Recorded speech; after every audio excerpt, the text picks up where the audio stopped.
Cuma imo blok na gote. Aha, kasih gituan kesan darban beta Facebook darban ne kesan malle. Ade Facebook aku maragalten. Facebook messenger ingal chamale Facebook ingal kontik malif. Di Instagram wala ratira meira. Cuma maka blok na gote Facebook. Mujawan ni Facebook ko masir ka jiru si artire. Cuma ragale. Tasu malana mo bay kesan darban kalas.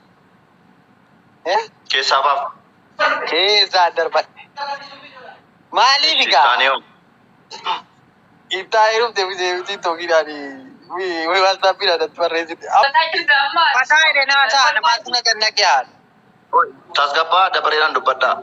Jechuun na aarseera waa'ee keessan kun maaliif? WhatsAppidhaan dhuftee natti barreessite. Achuma WhatsAppidhaan akkuma mana bilootti hin jedheen maasila boolla qotte gadi fageessite akkuma kana ofiif keessa buutaa buceessitu ati hin jedheen. Achuma bakka waan hunda yoo geeddareen kalas irraa darbadhee fudhadhe Facebook nar kayra gaa wallahi hin kennu hin jedheen. Hin kennu. Zinnaashiin natti ergite. Sumayyaa tasfaa'ee. Achumaan na gaafattee naanii isiin takkan innuma waan ta'e itti muyyuu bakka achumaan irratti cufatti hin turre daqiiqaa lama wayii sadii wayii malee. Achumaan deebitee boromtamuu naa dawwaltee haasofne hin godhanne haasaan si achumaan hin cumtu. Achumaan bakka adiimne shiriyaan itti madde maal isiin jettuun dhagaan ture deengada jala taa'e. Wallahi shiriyaan innaan dawwal. Siin dawwal nama miidiyaa kana abbaa fedhetti yoo mubaarik natti meera natti dawwal. Abbaa fedhetti yoo dawwalatti hin argattu jedhiniin jedhin zinnaashiinis. Maaliif? Ergasii yeroo wallolle yeroo waan online raabade ijoollee kanatti dawwalatti maa jiratti ni manne. Wallahi daqiiqaan gawantu ijoollee kanatti na himatte nan kennaafin jedhe. Isa immoo maa TikTokii koo furii Facebook koo hattee maal saa himi jettu sababa isaa hin achumatti. Misira hundaa hin jiru. Laa na inni bu'aanii jedhe. Dubbii haqee san numeer narra siin godhini sirra siin godhu. Aan gowwaa miti kana waa hunda si tokko yaasa'u. Wallahi naasa'u. Na dhaggeeffadhaan immoo waan sin gorsa akka obboleessaatti immoo na dhaggeeffadhaa. Ilaa tarii isin lamaan meetaaf taphii godhaa hundumti keessan isin lamaan waan isin asirratti ilaal isin lamaan amma waan asirratti haasa'uu hin qabnetu jiraachuu danda'a. Iccitii qabaachuu dandeessu. Maybe ilmoon namaa waan waliin dubbataanis wanta hin beeku jiraachuu danda'a.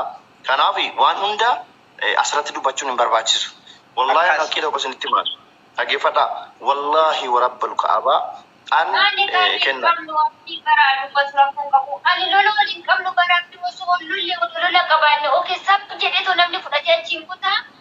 Namni saaphi siyyuu isaatii sana kun arge jechuudha. Saatiin miira keessa galee jiru sana. Wallahi Facebook sana online irraa footoo samaara kaa'e online irraa balleessuu wallahi. Inuma itti aarse. Ani numeer balisa miti kana arsaa jiru. Ani garuu waa baay'ee si biraa qaba bar waa baay'ee sitti madde waan giraa kiyya ofii olitti situ beeka waa'ee kiyya garuu ati maali miidiyaatti dhuftee dubbatte ree. Hin barbaachisu miidiyaa furmaatan godhu kaa. Okiin numeeriin qopheessaa. Na dhaggeeffadhaa kaa. Haasaalmoo namaa dubbannaa inni kun dhaggeeffadhaa kenna. Numeerratti dhaggeeffadhu. Kuni onlaayiniidha. Tokkoffaa onlaayiniidha lammaffaa laayiviidha. Isin bira nama kuma olii 2,000 jiraachuu danda'a. Ana bira nama 650 jira. Kun namni waraabee sin dabarsuu danda'a. Seenaan jira lafan kaa'atina.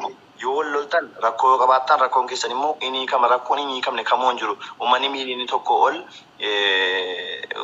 wal fixee Tigiraanii fi mootummaan araarameera. Kanaafuu rakkoo jiru ani isiniif hin fixaan abbummaadhaan fudhe. Kanaafuu asirratti waa tokko na seenaa. Amma akkuma laayivii irraa baaneen laayivii kanarraa yeroo baane jennu inni haasofna keessaan inni feesbuukii fuutes kan feesbuukiin jalaa fudhatames awwaa'ee keessan nan beeka akka wal jaallattanii dhagayeera. Wal jaallattu immoo nan beekaan. Namni wal jaallatu immoo rakkoodha. Kanaaf isa jiru na dhaggeeffadhu numeer haasaa dabarsuudhaan jechi garagalu. Wallahi haasaa dabarsuudhaan koi waan hin ta'in namatti hima. Lola takka hin qabnu gar. Inni immoo Facebook koo qaba miti wallahi namaan irree haaya kam nagaadha hin deebisu gar. Osoo beeki nagalateeffachuu waan mammee kadhamu muti wanti namaa godha si jalqabu namatti mama. Waadaa ustaazan guutaa dhalaan.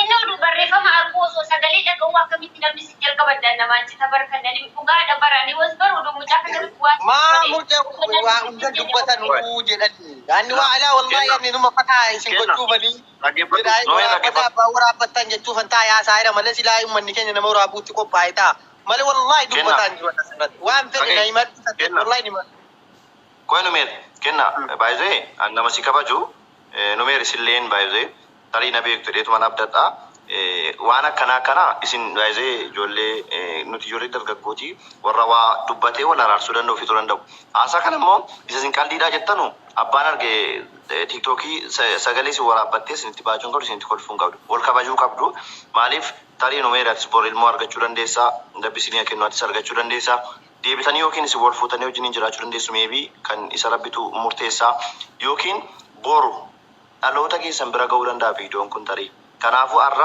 wanni isin asirratti kolfaa jirtan wanni isin qoosaa jirtan gatii isin gaffachiisuu danda'a namni badii balleesse kamuu badii isaatti dhiifama gaafachuu danda'a kanammoo kana miti waan kana caalu meeqayyuu ana reeda dhabuu kollaa isin harrii dhabuu kollaa jaarsummaa irratti tokkoffaadhaan baay'ee nama danuu areerseedhaan baay'ee kanaafuu haasaa keessan asumatti dhaabaati amma an lakkoofsa numeerii qabaa miisenjara isaa qabaa isaan anaasaa lakkoofsa bilbilaa keerraan fudhaa garee waatsaappii ijaaree yookiin miisenjariidhaan ijaaree keessatti isin fudhee deeme isin lamaanuu nanaa sobsiisa kan irratti waliin galtu nafaan.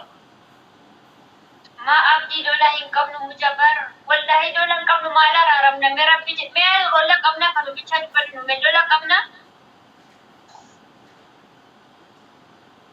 jedhe dubbannu meeri.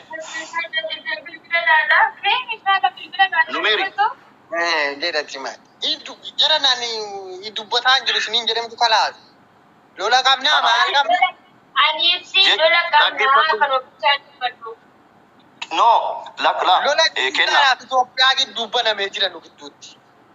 Rakkoon qabu ani immoo isuma ni kan juntaas dhiitii andaan akka obeesaan joo ta'ee tan rakkoo keessan kana hiika wallahi nanii kan garuu isin kana uummata fuulduratti waadaanaa galaati isin fudheen ba'an ammun walii gallaa.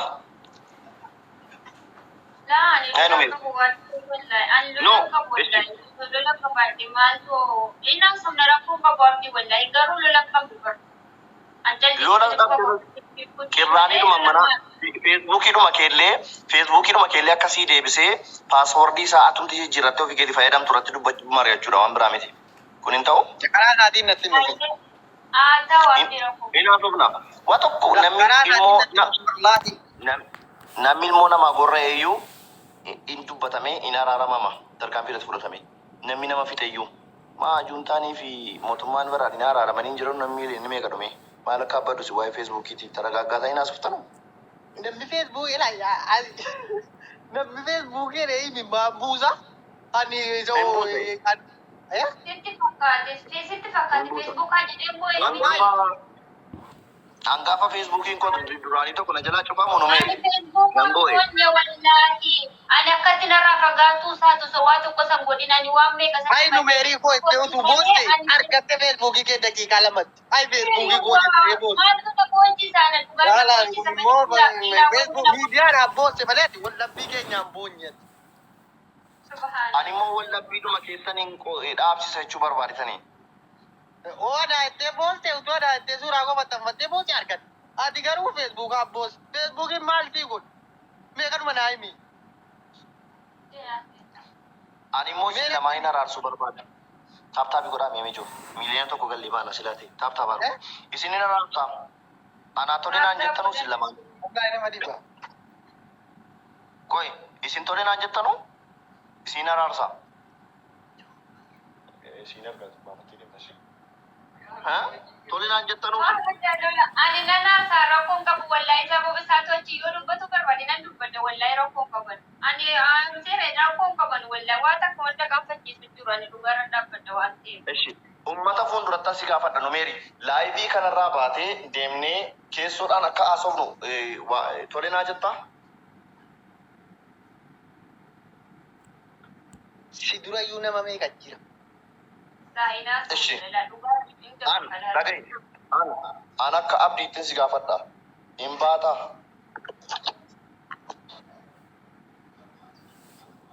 Wallaahi sobban. Inaasawan. Maaliif? Bakka waanan jedheefan qaba. Haasofnaan akka ilaamee feetti zinnaashtu dura natti dhufte. Isiitu gaaraa goda isaa gaafa jalqabaa gaafa macarashaa ta'a. Isan maamiti utuu kiristaanummaa keessa hin jirtu waa hunda ishii beeka. Isiidhaan Waa'ee tasgabbaa. waa'ee fedhii sammaatti akka namummaa isaatti Sa'aatii sana yoo hadda jechuun amma sa'aatii amma dhageessee miti. Wallaayaan sobeyaan nama fuula bituudha. Nan baay'ee siin jedhee booddee miseen jedhee dhagee siirraa kaasuu didu miti. Laa hodiisi. jechuuni ilaa numeer ambar nama waadanuu keessa darbe anu umuriin korii fuukaa 27 garuu wallahi cinqiidhaan an nama cinqiidhaan keessa darbe garuu waa hunda obsaan keessa darbee tarii irraa akkan maatii horadhee ilmoo argadee tasgabbaa'ee jiraadhu godhee garuu gara fuulduraattis waan baay'ee arguu dandeenya. Wantaan ariitiidhaan balleesse baay'eetu jira. Ariitiidhaan yeroo aaru waan danu murteessee waan murteessanaan gatii gurguddaa baay'ee kaffaleera beektaan. Gatii gurguddaan kaffale sun immoo amma jireenya koolatti dhiibbaa baay'ina jalaa fideera. Aarii keessa jirta ta'uu danda'a. Aariin sun immoo har'a gatiis kaffalchiisuu danda'a waan ta'eef aarii keessa na cabsuu dandeenya. Yeroo walii kennee ilaa dhaggeeffadhuuti ilaan hin soban akkana odeeffannoo qabutti atiif kennaan jaalallee walitti ol fuchuuf jedhanii waan danu wal biraa qabdu. Kanammoo nan dhaga'e jettee sirraa wanta dhaga'e hin jiru sirraa wanta dhaga'e hin jiru. Aniif Liidiyaan jechuudha. Liidiyaan pirootestaantii turte isiidhaan wal jaallannee waggaa bara 2009 irraa kaasee wajjiniin jiraataa turre jaallatan. 2009 sana booda 2011 ol fuune no way 2013 14 ol fuune jechuudha Liidiyaan. Isa lakkoofsa yaadadhu waggaa 5 ol wajjiniin jiraanne. Sana gidduuttoo Liidiyaadhaan wal lollaa nan rukutee fayin Liidiyaa nan bo'a deebisee hojii kooti. Liidiyaa nama gadi baate malee silaan nageessu jechuudha. Nan bo'a rukutee kee. Maaliif nama jaallattutti inni naafta nama sanatti inni naaftu taanaan dhuguma hin jaallattu jechuudha micha sanaati galee. Yoo inni naaftu ta'e dhuguma hin jaallattu. Amma fakkeenyaaf inaaffaan tarii inaaffaan walii lama. Amma fakkeenyaaf an Liidiyaan eeyyama koo malee akkasii mana kana keessaa gadi baatu hin barbaadu iddoo isin nan hordofaa. Bakka waan isin gootu nan gaafadhaan. Maaliifi bakka nama haadha manaa koo laalu isin barbaadu waan biraa akkatti dubbatu isin barbaadu sii galee. Tarii ati waa shakkitee ta'uu danda'a. Inni ati shakkite sun immoo dhugaa ta'uu dhiisuu danda'a. Akkuma ati immoo isii shakkite waan biraa jettus immoo isinis immoo si jaallatti yoo ta'e isinis shakkuu dandeessi jechuudha. Kanaafuu aariidhaan ituu murteessu baatte baay'ee gaariidha. Aarii waan baay'ee nama jalaa balleessaa. Kanaafuu yoo rakkoo jiru waliin dubbiidhaan haasoftee murtee ati amma sida feesbuukii siin deebisu wallaahi jettu suni aariidhaan murteessite jechuudha. Ituu aaruu baattee mucaa kan dhuguba jaallate ta'e sooshaal miidiyaan isiniif galata.